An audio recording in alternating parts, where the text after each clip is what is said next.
Bideo honetan, gaurko bideoan, bigarren moduluari ekingo diogu. Bebat ubideak, bebat ikastarari, kaixo artista, kaixo irakasleok. Hona hemen bigarren moduluaren ingurukoa eta egin behar dugu hor, ezta?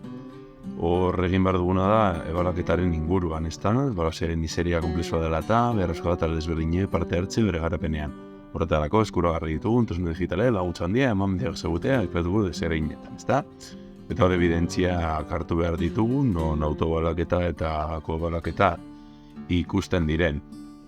Berez hor zeregina dugu, ikusten dugu eta jardura bat aukeratu behar dugu, eduki digital bat sor dezaten, ikasleek eta orduan abaratzeko laguntzaren bat diseinatzea, eta orduan alde batetik dokumentu batean egin behar dugu, eta non jarduraren deskripzioa dagoen, ikasleela esteko bidea, orfapez, autoetako lezioa egiteko laguntza tresnen deskripzioa, eta bidea, datuen bilketarako erabiliko den bidea. Orain ikusiko dugu dokumentua.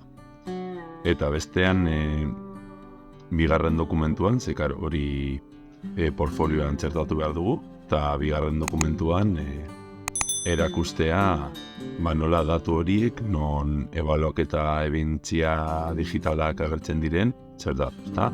Orduan nik ja zuzenean nire portfolioan, ezta? Bigarrenean, ebaluaketaren izaera, hor bi dokumentuak ja txertatuta daude.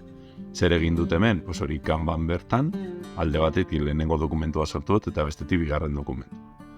Orduan, lehenengo dokumentuan hor ikusten da zer egin dudan. Zer egin dut? Hor aurkezten dut nire burua, azaltzen dut nola lehenengo mailan nagoela eta hor Pokemon proiektu baten barruan zer egiten nahi zen, eta hor irakasleak nola proposatu digun gehiketak eta kenketak egiteko erronka eta zenbaken arteko konparaketak egiteko Pokemonen arteko aldeak ateratzeko hori egite, ezta?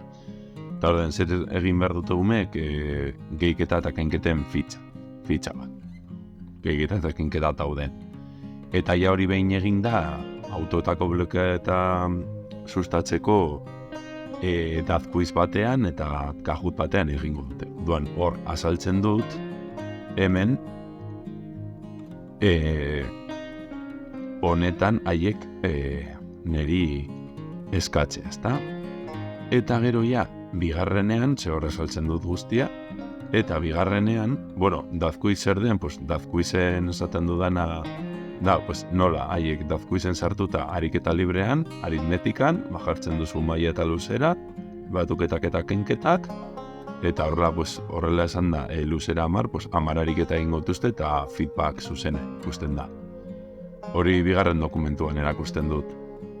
Bigarren dokumentuan biltzen dudana da, ume bakoitzaren feedbacka zelan, behin eginda dazkuiz ateratzen dute pantailazo bat, ez da pantaila argazki bat, gero ume baten fitxaren adibidean non feedbacka ikusten den, txarto zeukan eta gero ja zuzendu du eta ondo dauka. Gehiketa eta kenketena, eta ja bestean nola egin dugun kajut bat, eta kajut horretan zeuden 10 gehiketa kenketak, taldeka egin dute, eta ni gero kajuta behin eginda hor emaitza batzuk ateratzen ditut, zein portzentaia zein neunekoa izan den zuzena, zein ez zuzena, eta hor ateratzen du bat ez bestekoa dela 7,5, nahiko ondo.